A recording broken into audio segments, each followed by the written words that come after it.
2, 1. 7 things you probably didn't know you need to know. I'm Jamie East, and this is the Smart 7. Good morning, everybody. It's Tuesday the 30th of August and it's National Toasted Marshmallow Day. And a big happy birthday to Cameron Diaz, Ryan Ross, Bea Brexter and Paul Oakenfold. It's been a summer of misery for many as the cost of living and the price of energy has climbed to levels that will push millions into fuel poverty. But with just under a week to go in the Tory leadership contest, there's been no sign of government action to ease the burden on energy bills or tackle what is a national crisis.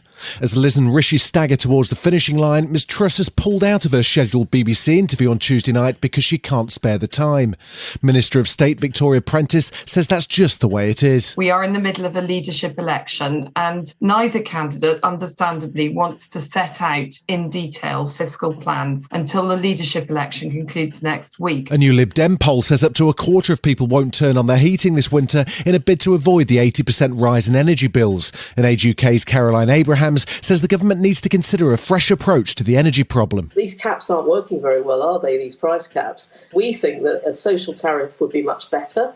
Time to bring those back. And Kate Bell from the Trade Union Congress says that if Liz Truss does win, it shouldn't be a case of conflict or escalating strike action. Look, we've always been willing to talk to governments, and what we'd like to hear from Liz Truss is a plan for how she's going to address the cost of living crisis, not distractions through attacks on working people who just want a decent pay rise. It appears Ukrainian forces have begun an offensive in the Kherson region, with former President Petro Poroshenko confirming to CNN that shelling and missile attacks have begun on Russian defence lines in the south of the country. The new offensive comes as Ukraine remains on the brink of a nuclear disaster as the Zaporizhzhia power plant is at the centre of a struggle between Russian and Ukrainian forces. Now the International Atomic Energy Agency has a team on the way to carry out an inspection, a move that Russia appeared to welcome. Former CBRN officer Hamish de Bretton-Gordon says Ukraine's doing everything it can to prepare for a possible disaster. We saw the Ukrainian emergency services doing practice rescue drills in complete PPE, protection equipment. The handing out of iodine tablets is good. That increases one's resilience against radiation. But if there was a serious leak, it could affect a whole host of people. And President Zelensky also repeated his warning that the prospect of a nuclear disaster needs to be taken seriously. We all see that for the first time since 1986, when the Chernobyl tragedy occurred. We have to consider as seriously as possible the scenarios for countering the radiation disaster that Russia is bringing closer, with its terror at the Zaporizhzhia nuclear power plant.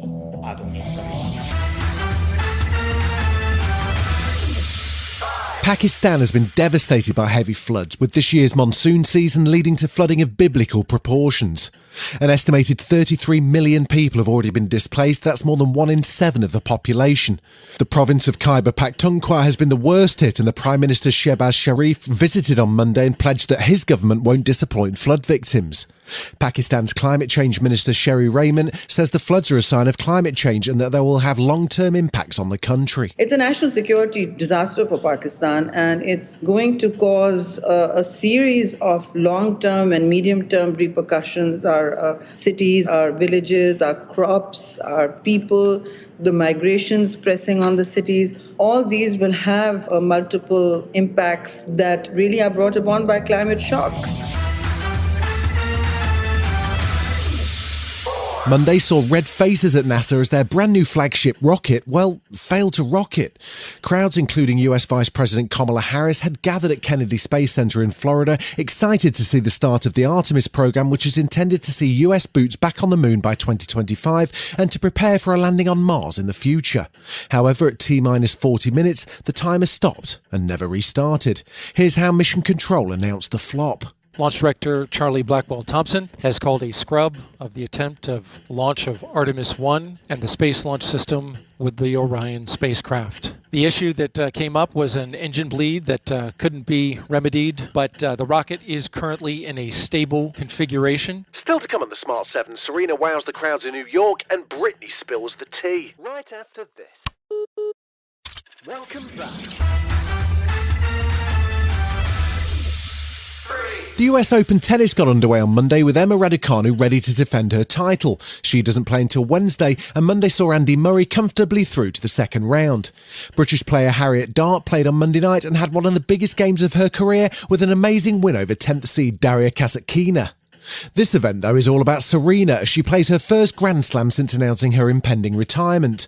Williams won her first round match beating Danka Kovanic in straight sets 6-3, 6-3 and will face number 2 seed Anett Konvet of Estonia on Wednesday night. Players have been lining up to pay tribute to one of tennis's greats, and Billie Jean King spoke on court after the game about Serena's legacy. You've touched our hearts and minds to be our authentic self, to use our voices, to dream big.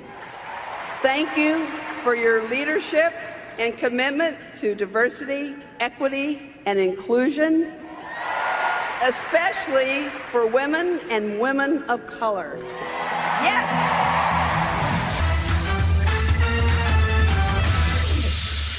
Sunday night saw the MTV Video Music Awards take place in New Jersey. It was a wild night with hosting duties and a performance from Nicki Minaj, Eminem and Snoop Dogg in a weird metaverse thing, and a really odd Johnny Depp video contribution.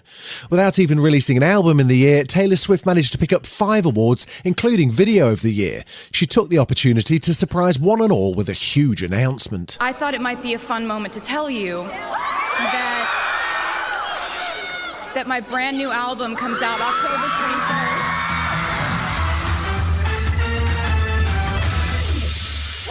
Britney's so hot right now. Her duet with Elton John, a reinvention of Tiny Dancer called Hold Me Closer, has just dropped and hit #1 across the world.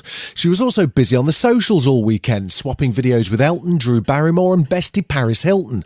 But along with all of that, she also dropped a voice note on YouTube of all places, spilling the tea on how her conservatorship, which dragged on for 13 years, got started. Literally the extent of my madness when it was playing chase with paparazzi, which is still to this day one of the most fun things I ever did about being famous, so I don't know what was so harmful about that. This has been The Smart 7. Wherever you're listening, do us a favour and hit the follow button. We'll be back tomorrow at 7 a.m. Have a great day. Written, produced and published by Daft Doris.